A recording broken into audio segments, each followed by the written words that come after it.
Գնդերեցների թեման, որը քննարկվեց, ինչ է տեղի ունեցել, ինչու որոշվեց նման բան։ Տեղի ունեցել հետևյալը, Պաշտպանության նախարարի հրամանը փոփոխվել է եւ փոխվել է ծառայության բնույթը։ Այսինքն այն շահարկումները, որ հոգեոր ծառայությունը բանակում դադարեցվում է, ճիշտ չէ, բանակում կարող է շարունակվել հոգեոր ծառայությունը, պարզապես նրանք պիտի ենթարկվեն զինված ուժերի բարեհոգեբանական գծով վարչությանը։ Ինչով էր խանգարում Մայրան Աթոռին ենթարկվելը հոգևոր դասին։ Ես իմ բացատրությունը տվեցի, պատճառը որն է, մի բան կարող եմ ասել ձեր հարցին ի պատասխան, բանակում զինված ուժերում չի կարող լինել երկակի ենթակայություն։ Շնորհակալ։ Պապիկյանը կան տեղեկություններ, մամուլում նաև քահանաներից մեկն է գրել, իմ անունը չեմ հիշի, որ կարգալույցներին առաջարկվում է 700,000 դրամով գնալ եւ գնդերից աշխատալ։ Ես իմ աշխատավարձի չափ չեմ կարող ասել, բայց կարող եմ ասել, որ նախարարի հրամանը, որը մենք հրապարակել էինք, բացահայտում է, որ այո, մենք կարող ենք պայմանագիր կնքել Հայաստանում հայ առաքելական եկեղեցու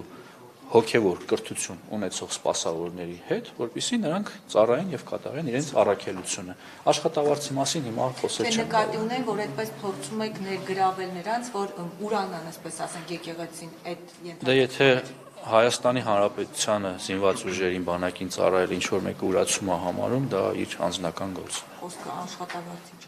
Աշխատավարձի չափը նախ մեծ եք ասում, ես նման աշխատավարձի մասին տեղյակ չեմ, բայց բավարար աշխատավարձ կլինի, որը կտարբերվի նախկինում իրենց ստացածից։ Պարոն Պապիկյան, խնդիրն այն է, որ Դուք երկրորդ հարցն եք տալի, գուցե երրորդ։ Հստակեցնում եմ պարզապես։ Խնդիրն այն է, որ գնդերեցներին առաջարկվել է Փաշինյանի օրակարգի միանալ այդ գումարի դիմաց, այս է ասում։ Սուտ է, նման բան չկա։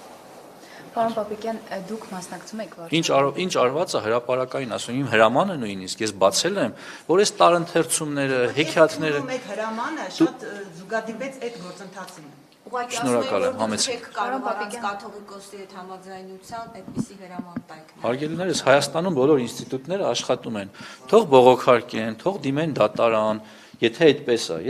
ես չեմ կարծում, որ այդպես է, ես համաձայն չեմ իրենց հետ, իմ բոլոր գործողությունները իրավաչափ են եւ տեղին։ Պարոն Պապիկյան, դուք մասնակցում եք վարչապետին ձեր կնոջ հետ, արդյոք ունեք տաղանդներ ու հաջորդիվ ձեզ այդ տաղանդները արտահայտելուց մեկում կտեսնենք վարչապետի շրջանակներում եւ ասում են, որ դուք անդրջացնում եք պաշտպանության ոլորտը, երբ մասնակցում եք վարչապետին։ Կմեկնաբանեք ձեր մասնակցությունը վարչապետին։ Անկեղծ ասած, ես ավելի լուրջ հարց էի ձեզանից ակնկալում, ցավում եմ, որ նման անլուրջ օրակարգով են։ Ինչ տաղանդի մասին է։ Հարգելիս, մասնակցել եմ, ուզեցել եմ, որ մասնակցել եմ։ Տաղանդներ ունեք, որ հաջորդիվ օրինակ վարչապետի պես կարող եք։ Երբ կարտահայտեմ տաղանդներս կտեսնեք։ Պարզապես Գևորգ Պապոյանն ասել, որ ինքը կարողանում է լավ կլարնետ նվագել, դրա համար է երևի։ Ես երաժշտական տաղանդ չունեմ։ Պարոն Պապիկյան, լավ գլուխ հարց տամ։ Շնորհակալ եմ։ Ես հարց չտվեց, ես Շնորհակալ եմ։